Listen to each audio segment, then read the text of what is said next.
If you are new to the channel, then subscribe the channel and press the bell icon for further notification.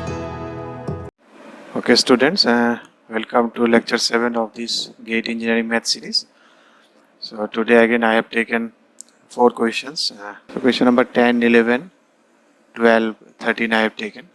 Some questions on vector algebra, then multiple integral and a simple integration or maxima minima. Okay, then let's start.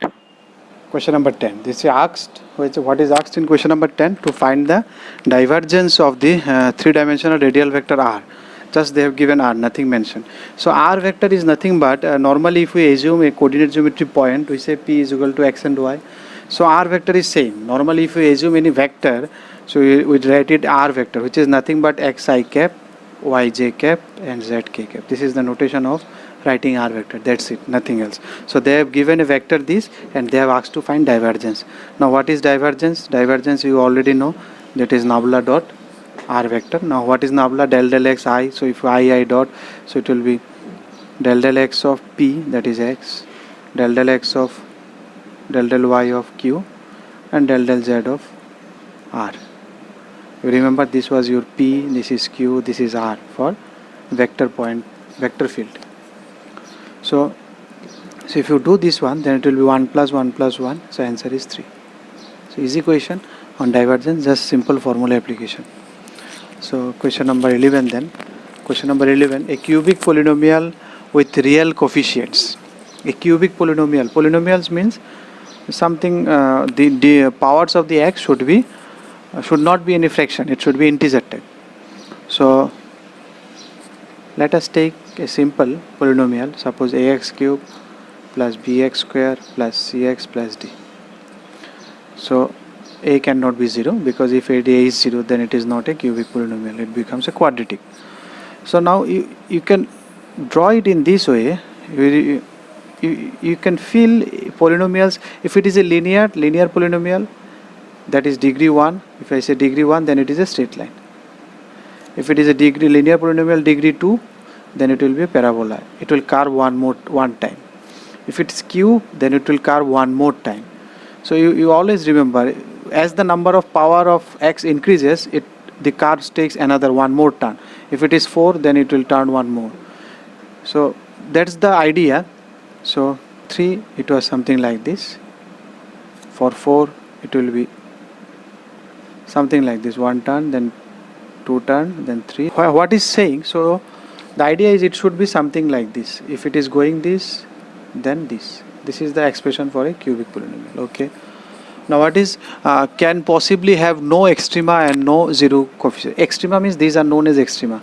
So there is no chance that it will not have an extrema. It should have extrema because it have to take curve. It has to take turn. Once it has to take a turn, then it has to come through an extrema, either maxima or minima. If it has to take turn, then the point when it is turning, that becomes a extrema. So option A is not possible. So option B may have up to 3 extrema. 3 extrema, you can see the cubic polynomial, 1 turn, 2 turn, then 3. So it can have maximum 2 extrema. So 3 extrema cannot be possible. So B is not a possibility. C can have more than 2 extrema. Cannot have more than 2 extrema. That's okay. It cannot have more than 2 extrema. And more than 3 zero crossing. 3 zero crossing means the time it is crossing x-axis. So you can think of this. So maximum it can have 3. So maximum 3 zero crossing, maximum 3 maxima or extrema, maximum 2 extrema or 3 zero crossing. So one extrema can also be something of this. This is also known, this type of also you can go. But actually nothing is extrema, that is known as saddle point. So that's why they are saying two maxima. At the max cannot have more than 2 extrema. So it can have, so you are getting option 2. So it can have 2 extrema and 3 crossing. That's it. Because once it goes up and down, it will never come back because it is cube. So already it has taken 2 turn. Square means 1 turn, cube means 2 turn. As number increases, number of turns increases. So next is, so in 12, it is asked to is a continuous function defined over the x and y. Some range is given 0 to 1, 0 to 1. This is nothing but they have given limit of x is 0 to 1, limit of y is also 0 to 1, and some constant is given. Okay, let us see what are the constants. One is x is greater than y square. So first let's draw x equal to y square. They have given x is greater than y square. First let us show the relevant equality. This is inequality. Let's see the equality where it stands. X equal to y square, it is a square of y, then it should be symmetry of x. Just reverse. And coordinate geometry is a funny thing. Everything got reversed. If it is in x, then it becomes y. If it is in y, then it becomes x. It is y square, so it is symmetry on x. It is x square, so it will be symmetry on y.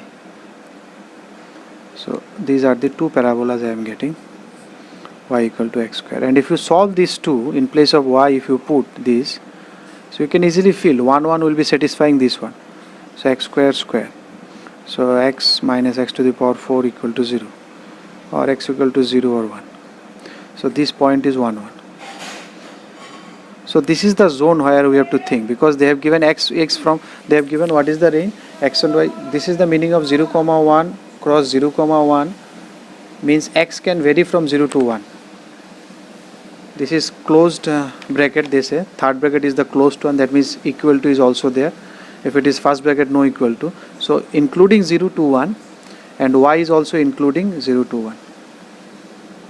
So these are the area that you have to think of. Okay.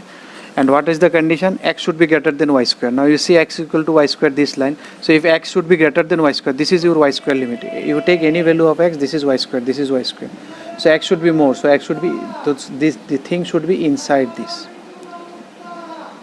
You can check within. Suppose you don't know which one it is inside, or you take arbitrary any point, suppose 2, 0, and put whether it is satisfying or not. If you put 2 is greater than 0 square, okay, this is satisfying. That means this zone is the required zone. Okay. Now what is next zone? Y is greater than x square. So y is greater than, if you take, suppose you take arbitrary any point 0, 3, and you put it here. So 3 is greater than 0 square. It is satisfying. So this zone is the correct zone. So these two has to be satisfied. So what is the area that is satisfying these two? This is the required area. So this is the where these conditions are satisfying, and they are asking find the volume of fxy. This is x, this is y, and where is fxy? F is here. If you think function is here, some sort of curve is there, and the shape is. You can think of cake. One cake, you are just cutting it in this slice. One cake is there. Some surface is there. That surface is f of xy. At every x and y, you have some value of f. Suppose this is the point, you have some fx1. If you have the point, if you have this point, there is a fx. So in each point, you are getting one function value. You take one xy, you will get some value of f. You can think of a cake, uneven surface, if you think, and then you have to slice that cake in this fashion. This is the way you have to slice it, and the volume of that slice they are asking. So this is nothing but if I take a small size. Now whenever we do this type of double integral question, I always give an example of just sweeping your area, how your mother sweeps the floor. So if you take this, I am zooming out this one so you can better understand. So if I zoom out,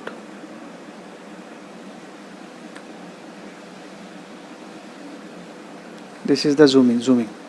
Now what we will do to find the area, to find volume, what is the volume? How to find volume? You make it a small cube, then you find the volume. So what is the volume of cube? Base area into height. Area of the base, then pi r square h. You can think of cylinder. Area, base of area into height. So if I take small piece from x side, small piece, if I take a small of box this side, this is dx, this is dy, and if I give a height of h, so what is the area of that volume? Dx dy into that height. So height is fxy, so multiplied by dx dy. You are getting it now? A small piece, anything of small shape. Suppose this one. This is dx, this is dy, and the height.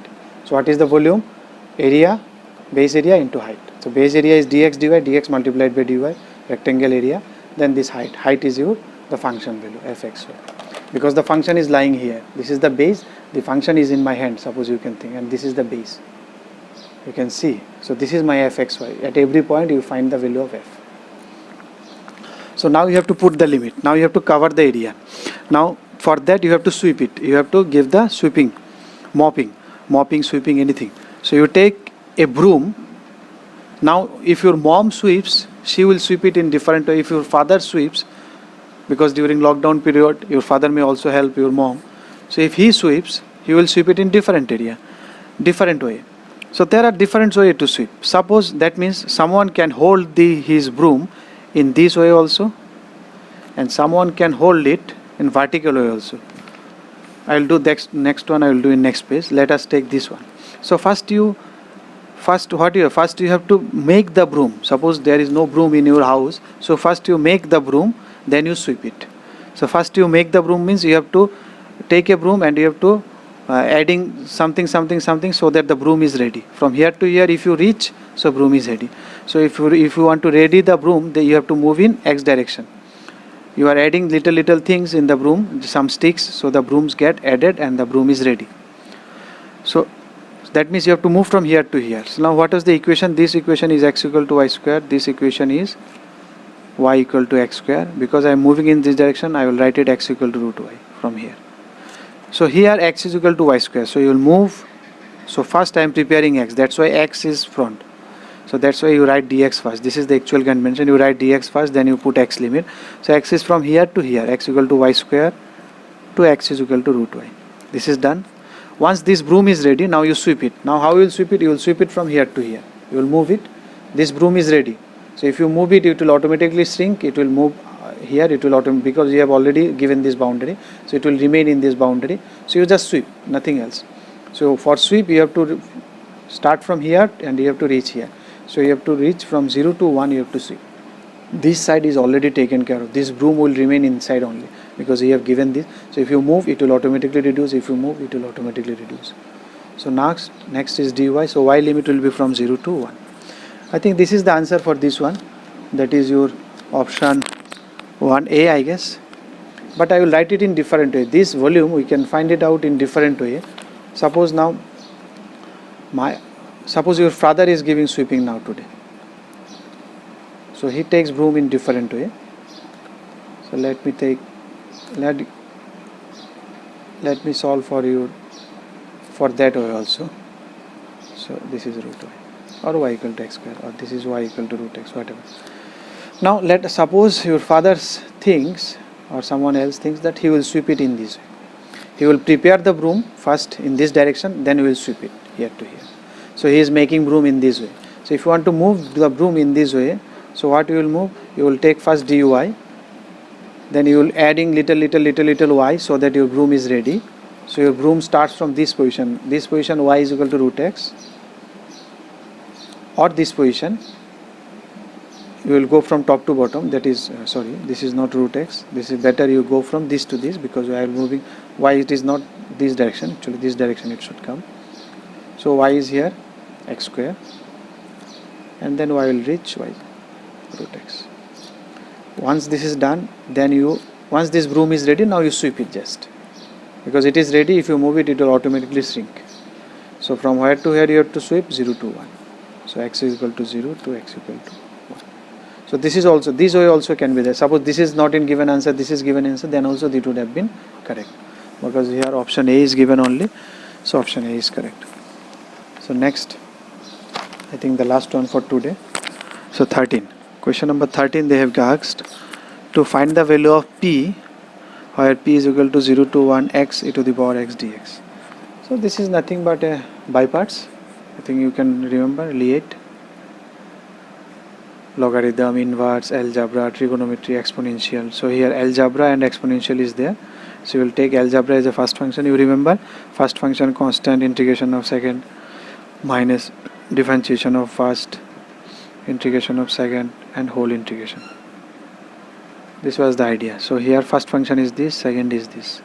So x constant, integration of e to the power x minus, I am writing in step in detail so that if you forget also you can recall. So x, you complete the whole integration, then you put limit. Before that you don't put limit.